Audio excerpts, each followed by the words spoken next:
ठीक है, let us start the show. जो लोग आ चुके हैं वीडियो पे क्लिक कर दिया, वीडियो स्टार्ट हो गई। आज हम करेंगे 36 से लेके क्वेश्चन 40 एंड ठीक है, डायरेक्ट क्वेश्चन करते हैं, नो बकवास। बस एक बात करूंगा कि आप अटेंडेंस मार्क कर दें भाई। अगर आप सीडीएस की तैयारी कर रहे हैं और अभी भी आपके इतने कम दिन बचे हैं, लेस देन 100 डेज, और आप रेगुलर नहीं है तो फिर आप ही समझिए। हम आते हैं अपने सीधे क्वेश्चन पे। आपको क्वेश्चन गिवन है, एक एक्सप्रेशन, उसको इवेल्यूएट करके बताना है वो किसके इक्वल होगा। ठीक है, दिस प्लस दिस माइनस में 3। ठीक है, आपके इसमें तीन वेरिएबल है, A comma B comma C, और कंडीशन भी गिवन है, A is not equal to B is not equal to C. ठीक है, ये किसके इक्वल होगा, इसमें क्या करेंगे आप, इसको सिंप्लीफाई करके एलसीएम लेके करेंगे, बहुत लंबा तरीका है। सीधे आप यहाँ पे क्या करिए, वैल्यू को सब्स्टिट्यूट करिए और आपका आंसर आ जाएगा। ठीक है, आपका आंसर किस में आएगा, न्यूमेरिकल वैल्यू में। बट आप कहेंगे ऑप्शन सी और डी तो न्यूमेरिकल है नहीं, तो जो आपने वैल्यू को माना था वही यहाँ भी सब्स्टिट्यूट कर दो। ठीक है, तो जो आपका आंसर आ रहा है और इस ऑप्शन में से जो मैच कर रहा है वही आंसर होगा।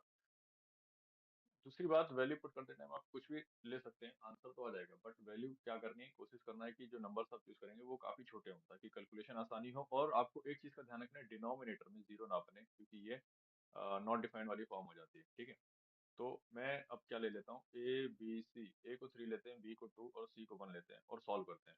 यहाँ पे बन जाएगा 1 का स्क्वायर 1, यहाँ पे बनेगा B minus C, that is 1 into में -2। इसी तरह यहाँ पे 1 बनेगा, सी माइनस है, -2 इंटू में 1, यहाँ पे बन गया 4। यहाँ क्या बना आपका, a माइनस बी,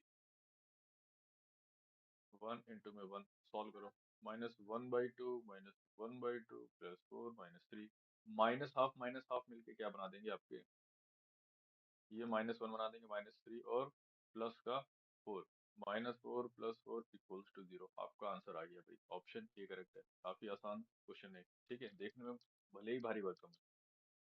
अब आ जाते हैं क्वेश्चन नंबर 37 पे। ये काफी अच्छा क्वेश्चन है, आपके कंसेक्यूटिव नंबर्स मल्टीप्लाई है, नंबर सिस्टम का क्वेश्चन है। 99 अप टू 3 इंटू 2 इंटू में 1। आपको नीचे कहा है 100 की पावर n से इसको डिवाइड किया है। अब इसे कहा है कि ये एक इंटीजर है, इंटीजर होना चाहिए। कोई भी fraction x upon Y integer कब होता है, या तो उसका न्यूमरेटर और डिनोमिनेटर बराबर हो, या फिर न्यूमरेटर हो आपका क्या, k टाइम्स और डिनोमिनेटर। तो x अपॉन वाई क्या बन जाएगा, के डी अपॉन में डी, डी डी कैंसिल, आपका k क्या बचेगा, इंटीजर बचेगा। नहीं समझ आ रहा तो एग्जांपल से समझो। 2/2 फ्रैक्शन लिखा है तो ये इंटीजर 1 होगा, अगर 4/2 लिखा है तो ये क्या होगा, 2 आएगा। इसी तरह 6/2 लिखा है तो ये 3 इंटीजर आएगा। बट लेकिन 5/2 लिखा है तो ये आपका क्या आ जाएगा, 2.5, ये इंटीजर नहीं है। ठीक है, तो आप समझ पा रहे होंगे कि हमको यहाँ पे करना क्या है। जो न्यूमरेटर पार्ट है उसमें से आपको 100 की पावर्स कितनी आएंगी, मान लेते हैं x, वो एक्सट्रैक्ट करना है, और नीचे आपका 100 की पावर n है, ये चीज इसको कैंसिल करेगा तो ये n आपका इस x के इक्वल हो जाएगा। ठीक है, अप टू 100, अब देखो कितने जीरोस होते हैं, 5 से डिवाइड करो, 5 2 0, 5 4 जा, टोटल 24 जीरोस होते हैं। इट मींस 10 की पावर 24। इसको हम इस तरह लिख सकते हैं, 10 का स्क्वायर उसकी पावर 12, ये हो गया 100 की पावर 12। ठीक है, तो ऊपर वाला पार्ट मल्टीप्लाई में, कॉमन आउट तो उसमें क्या ही लेंगे, सिर्फ आप पहले निकाल के इसको रख लो, 100 की पावर 12 इंटू में जो आपका रिमेनिंग पार्ट है। ठीक है, और यहाँ पे आ गया 100 की पावर n। अब ये चीज इसको कैंसिल आउट करेगा, इसका मतलब n कितना होना चाहिए, 12 के इक्वल होना चाहिए। या ऑप्शन में 12 है, ऑप्शन में 12 नहीं है, none of the above is the answer, option D. ठीक है, अभी भी रुक जाइए थोड़ा, और क्वेश्चन को इसको समझ के ही जाना, आगे बढ़ेंगे। आप सोच रहे होंगे ये 100 की पावर 12 इसमें से कहाँ से बाहर आएंगे, आपके जो नंबर कंसेक्यूटिव मल्टीप्लाई है, 100 इंटू में 99। ठीक है, इसी तरह से इसमें 80 आएगा, 70 आएगा, ठीक है, 75 आएगा, 5 के मल्टीपल्स आएंगे। आपको जो 10 बनाने के लिए क्या चाहिए होता है, 5 इंटू 2 के मल्टीपल, वही 5 इंटू 2 के मल्टीपल्स को हम फाइंड करेंगे। वो कितने पेयर मिलेंगे, टोटल हमको 24 पेयर्स मिलेंगे अप टू 100। ठीक है, जिसको हम बोलते हैं कि कितने जीरोस मिलेंगे। ये नंबर सिस्टम का कॉन्सेप्ट है। जब हम नंबर सिस्टम का वन शॉट रिवीजन करेंगे तब उसको काफी अच्छे से करेंगे। ठीक है, इसमें देखो एक ट्रैप और गिवन था, अगर आप डिनोमिनेटर को, मैं पेन चेंज करके फिर बता देता हूँ थोड़ा सा, इसको आप इस तरह लिखते हैं, 10 की पावर 2, यहाँ पे n, 10 की पावर 2n लिख देते हैं। ये आपका 10 की पावर 24 आया था, तो आप 2n इक्वल्स टू 24 करके, यार इरेजर किधर गई,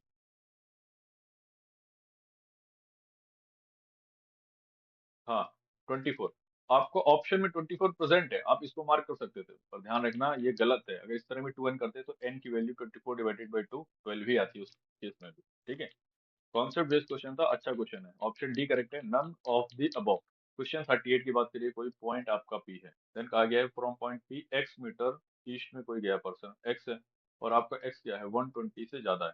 देन वो नीचे टर्न करता है और 40 मीटर गया। उसके बाद कहा गया है कि भाई वो कितना गया, 60 मीटर गया और क्यू पॉइंट पे पहुंचा। देन वो क्या कर रहा है भाई, कितना चल रहा है, जा रहा है नॉर्थ। ये पूरी जो अभी मैंने लाइन बनाई है, इसका मेजर 200 कहा गया है, तो यहाँ तक तो 40 होगा इस पॉइंट तक, यहाँ से लेके इसके ऊपर का पार्ट जो है 160 होगा। ये चीज 60 है तो ये पार्ट भी 60 होगा। ठीक है, ये पार्ट कितना होगा, पी से लेके ये इस पॉइंट तक आपका हो जाएगा ये x माइनस में 60, या इसको कोई नया वेरिएबल ले लो, y ले लो, क्योंकि उसमें कंफ्यूजन होगा। ये पॉइंट r कहा गया है, पी आर की डिस्टेंस आपसे कही गई है 200 मीटर। ये तो भाई परपेंडिकुलर होता है, आपसे फाइंड क्या करना है, x equal to what. x आपका जो आंसर आएगा 120 से ग्रेटर आएगा, ये आपको वहां पे कंडीशन भी दे दिया है। देख लो भाई, पाइथागोरस अप्लाई करो। 200 का स्क्वायर इक्वल्स टू 160 का स्क्वायर प्लस वाई का स्क्वायर। अब देखो x minus 60 equals to Y. x जो फाइंड करेंगे, आप पहले y फाइंड करेंगे, उसमें 60 ऐड कर दो, वही आपके x का आंसर होगा।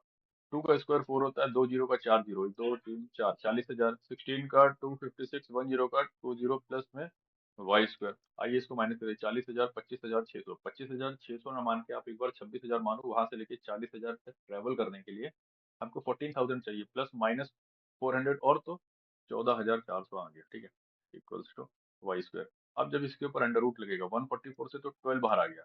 ये दो जीरो है, इसको आप मान सकते हो 144 मल्टीप्लाई बाई 100 है, 100 से परफेक्ट स्क्वायर है, तो यहाँ 10 बाहर आएगा। ठीक है, आपकी y की जो वैल्यू आ गई 120 आ गई, तो x की वैल्यू कितनी आ गई 120 में plus 60, 180 is the correct answer. Which option is 180? Option B is your 180। ठीक है, ऑप्शन बी करेक्ट है क्वेश्चन नंबर 38 के लिए। अब आ जाते हैं भाई, ये तो सेम क्वेश्चन है, नेक्स्ट क्वेश्चन पे अपने आइए आइए आगे। एक्स स्क्वायर प्लस में Y square plus Z square equals to 3। X Y Z क्या है आपके, इंटीजर्स हैं। How many values X Y plus Y Z plus Z X है। आप देखिए, एक टर्म प्लस दूसरा टर्म प्लस तीसरा टर्म इक्वल टू 3। तीन टर्म है, उनका सम 3 दे रहा है, ऊपर से ये स्क्वायर भी है। ठीक है भाई, स्क्वायर भी हो गए, कोई बात नहीं।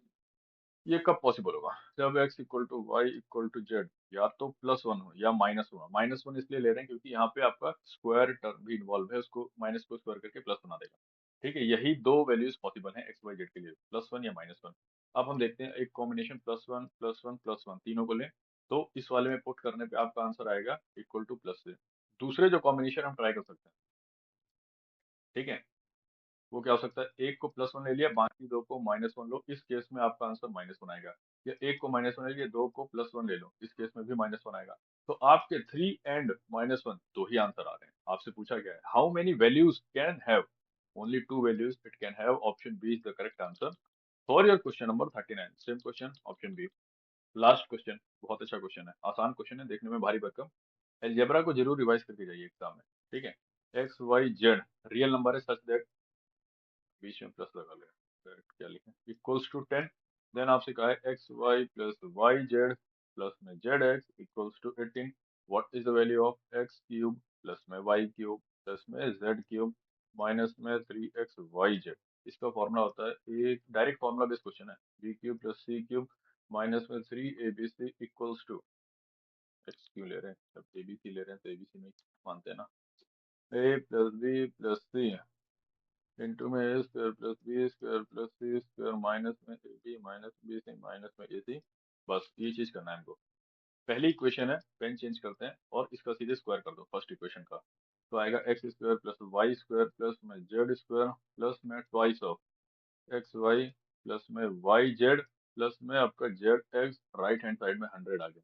यहाँ पे देखो क्या होगा, 2 इंटू में ये वाली वैल्यू आप सब्सटीट्यूट कर दो, इंटू में 18 इक्वल्स टू 100 प्लस में आपकी ये क्वांटिटी इधर, तो एक्स स्क्वायर प्लस में वाई स्क्वायर प्लस में जेड स्क्वायर इक्वल्स टू 64 आ गया। उधर जाके ये 36 माइनस हो गया ना। इतना तो उम्मीद करता हूँ सभी समझ रहे हो भाई, सीडीएस की तैयारी कर रहे हो। बस यही चीजें आप यहाँ पे पुट कर दीजिए इन फॉर्मुलेज में, आरएचएस में, तो आपको ये एलएचएस की वैल्यू मिल जाएगी। देखो 10 इंटू में 64 माइनस में 18, यही काम तो करना है। 64 में से 20 गए तो 44, उसमें 2 ऐड कर दो 46 हो गया, और इसके साथ 10 मल्टीप्लाई में 460 आ गया। सोचना ही नहीं है, ऑप्शन सी करेक्ट है।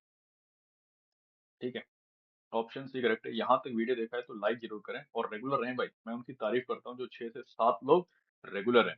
बाकी भाई आपको भी एग्जाम क्लियर करना है, अगर आप इस वीडियो को फरवरी या मार्च में देख रहे हैं, मैं कहूँगा आप चैनल को विजिट करिए, वहाँ पे हमने पेपर करा रखे हैं। ठीक है, आप सारे पीवाईक्यूज को करिए, 5 साल के हैं, कहाँ से 2025 से लेके 2023 का सेकंड पेपर। ठीक है, सारे जो सॉल्यूशंस है वो डिटेल्ड सॉल्यूशन है, विद द स्टूडेंट्स अप्रोच करा है। ठीक है, एक टीचर की अप्रोच होती है कि जल्दी करा के निकल जाए, बट एक स्टूडेंट कैसे स्टेप बाय स्टेप सॉल्व करेगा वो चीज कर रहे हैं। मिलते हैं भाई नेक्स्ट वीडियो में।